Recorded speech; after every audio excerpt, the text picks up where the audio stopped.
सो hi friends, कैसे हो आप सब लोग। स्वागत है आप सभी का हमारे यूट्यूब चैनल के ऊपर। आज के इस वीडियो में हम देखेंगे कि जब आप कोई एमसीक्यू की एग्जाम सॉल्व करने जाते हो तो ये गलती आपको नहीं करनी है। अब जो स्टूडेंट अच्छे खासा स्कोर ला सकता है, मतलब जो स्टूडेंट 95 तक जा सकता है, अगर यहाँ पे उन्होंने गलतियाँ की तो वो 80 तक आके रुक जाएगा, वो 70 तक आके रुक जाएगा। इसीलिए आपको ये गलती नहीं करनी है।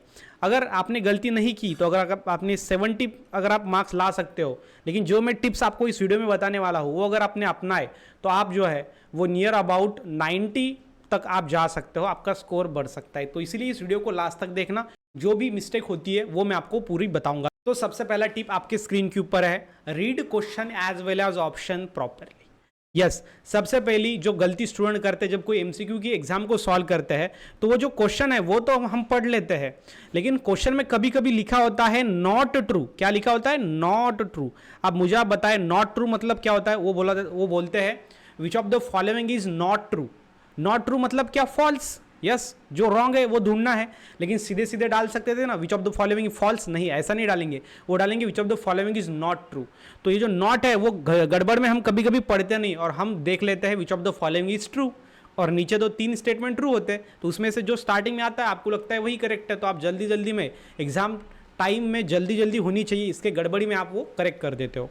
इसीलिए क्वेश्चन को प्रॉपर रीड करो, कहाँ पे नॉट है। तो जब आप क्वेश्चन को पढ़ोगे तो उसका करेक्ट मीनिंग अंडरस्टैंड करना बहुत ज़्यादा ज़रूरी है।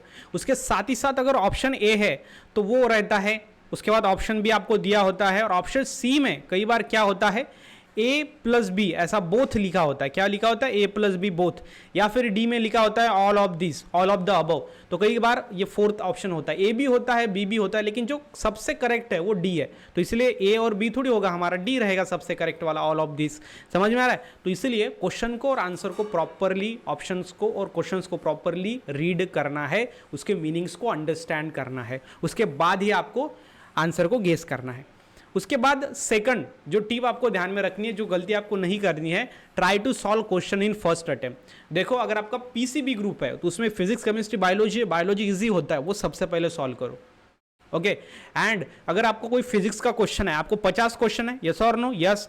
तो आप क्या करते हो, पहला क्वेश्चन देख लेते हो। पहला क्वेश्चन सॉल्व करते समय आपको 2 मिनट लग जाते हैं और उसका आंसर आपको नहीं आता है, तो आप क्या करते हो, ये क्वेश्चन को छोड़ देते हो, बाद में दूसरा वाला क्वेश्चन आप लेते हो। तो ये गलती आपको नहीं करनी है।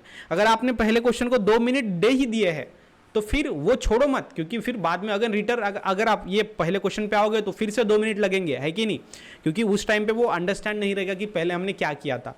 तो इसीलिए आपको क्या करना है, पहला क्वेश्चन अगर आपने 2 मिनट लगाए, 4 मिनट लगे तो भी चलेगा, लेकिन try to solve question in first attempt. First attempt में ही सॉल्व करो, क्योंकि बार बार समय नहीं है देने को, क्योंकि आपको पता है आपको टाइम कितना है, नियर अबाउट 1 मिनट से भी कम समय आपको मिलता है, मतलब कुछ सेकंड। ओके, 50 to 55 सेकंड्स आपको मिलते हैं एक क्वेश्चन को सॉल्व करने के लिए।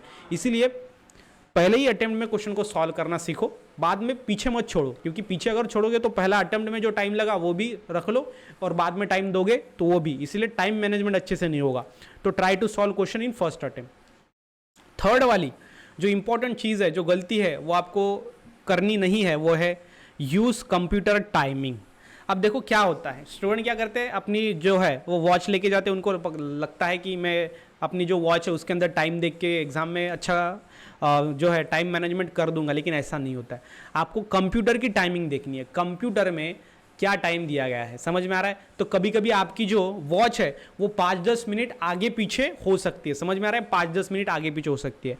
तो अगर वो वैसी हुई तो अगर आप अपने जो वॉच है उसके टाइम पे जाओगे तो आपका जो है वो ऑप्शंस कुछ टिक करने रह जाएंगे। तो इसीलिए आपको कंप्यूटर की टाइमिंग यूज़ करनी है जो कि एक्यूरेट होती है और जिसमें सीधा सीधा पता लग जाता है कि आपका क्वेश्चन, जो आपका क्वेश्चन पेपर है या फिर आपकी एग्जाम है वो कब खत्म होगी, कितना टाइम बचा है। तो इसलिए कंप्यूटर की टाइमिंग यूज़ करनी है रैदर देन योर वॉच। समझ में आ रहा है? यस, वो सबसे इंपॉर्टेंट चीज़ है। लेकिन अगर आप अपनी वॉच की टाइमिंग अगर करते हो तो 5-10 मिनट अगर आगे पीछे हो गया तो फिर आपको वो हैंडल नहीं होगा। तो कंप्यूटर की टाइमिंग आपको यूज़ करनी है। ये आपका जो विंडो होता है उसके इस साइड में कंप्यूटर की टाइमिंग होती है, समझ में आ रहा है? यस, वो आपको यूज़ करना है। नेक्स्ट में फोर्थ वाली जो मिस्टेक होती है, get your favourite subject first. सबसे पहले आपका फेवरेट सब्जेक्ट आपको उठाना है। क्यों? क्योंकि स्टार्टिंग होता है, फेवरेट सब्जेक्ट उठाया तो आंसर आएंगे फटाफट, जिसके ज़्यादा क्या होगा, कॉन्फिडेंस आपका बढ़ जाएगा। कॉन्फिडेंस बढ़ जाएगा तो आगे फिर क्या होगा, स्पीड आएगा। पढ़ाई में क्या होगा, स्पीड आएगा। तो इसके लिए आपको एक बात हमेशा से याद रखनी है, सबसे पहले इजी वाला टॉपिक आपको कर लेना है, जो कि क्या होगा कि कम समय के अंदर आप ज़्यादा से ज़्यादा क्वेश्चन सॉल्व करोगे, तो फिर बाकी में टाइम ज़्यादा रहेगा और फिर आपको जो सब्जेक्ट है वो आपका हार्ड रहेगा, तो आप आराम से सोच कर उसके आंसर दे सकते हो। समझ में आ रहा है? यस। तो get your favourite subject first या फिर इजी सब्जेक्ट फर्स्ट लो। फिफ्थ वाला जो मिस्टेक होता है, आंसर को प्रॉपर गेस करें। अब आपने 100 क्वेश्चंस आपको है, 100 क्वेश्चन में से अगर आपने 95 क्वेश्चन सॉल्व कर लिए है लेकिन 5 क्वेश्चन आपके बाकी है, तो इसको जय माता दी करके आपको गेस नहीं करना है। इसके ऊपर मैंने एक प्रॉपर वीडियो बनाया है कि तुक्का कैसे लगाए, 10 ऐसे सुपर टिप्स बताए जिसका इस्तेमाल करके आप तुक्का लगा सकते हो। चैनल के वीडियो सेक्शन में आपको वो वीडियो मिल जाएगा या फिर डिस्क्रिप्शन में दे दूंगा। समझ में आ रहा है? तो कोई भी अगर आप तुक्का लगाते हो ना, तो उसको प्रॉपर गेस करो। ऐसा नहीं है कि कुछ भी हाँ ABCD गड़बड़ गड़बड़ में कुछ नहीं करना है, प्रॉपर दिमाग लगाना है, स्ट्रैटेजी अपनानी है और उसको गेस करना है। समझ में आ रहा है? कुछ ऐसा भी अगर आप गेस करोगे तो जो करेक्ट होगा आंसर उसके प्रोबेबिलिटी बढ़ जाएगी, जिसका आपका स्कोर भी बढ़ेगा। तो ये गलती आपको नहीं करनी है। 6 नंबर की जो गलती होती है, बी रिलैक्स एंड काम। स्टूडेंट क्या होता है, घबरा जाते हैं। कुछ घबराने की जरूरत नहीं है। एग्जाम सेंटर पे कुछ भी अगर गड़बड़ हुआ है ना, तो सब कुछ सॉल्व हो सकता है। और मैं आपको बताना चाहूँगा कि every problem has a solution. हर एक प्रॉब्लम को सोल्यूशन है, इसलिए घबराना नहीं है। आपने जो साल भर में पढ़ाई किया है, रिलैक्स रहना है, शांत रहना है। जैसा पेपर जाएगा वैसा जाएगा, ज़्यादा सोचो मत। ज़्यादा सोचोगे तो नर्वस हो जाओगे तो आपका प्रोडक्टिविटी आपका डिक्रीज हो जाएगा। एग्जाम में अगर आपको अच्छा नहीं लगा तो फिर आप कैसे एग्जाम को अच्छे से सॉल्व कर पाओगे? ठीक है, तो रिलैक्स रहना है, काम रहना है, ज़्यादा सोचना नहीं है। जो स्कोर आएगा वो देखा जाएगा। जब आप रिलैक्स रहोगे तो अच्छे से डिसीजन ले पाओगे, अच्छे से क्वेश्चन को रीड करोगे, अच्छे से आप ऑप्शंस को करेक्टली टिक करोगे। तो इसलिए ध्यान में रखना है, बी काम एंड रिलैक्स। तो ये 6 गलतियाँ थी जो मैंने आपको बताई। मुझे लगता है कि आपको कुछ ना कुछ समझ में आया होगा, सीखने को मिला होगा। अब ये जो 6 गलतियां मैंने ऊपर में आपको बताई, मुझे आप बताओ कि कौन सी गलती आपकी जेन्युइन थी या फिर आप करते हो। ठीक है, तो उससे आपको फायदा हुआ सर, ऐसा आप कमेंट करके बता सकते। Best of luck for your exam.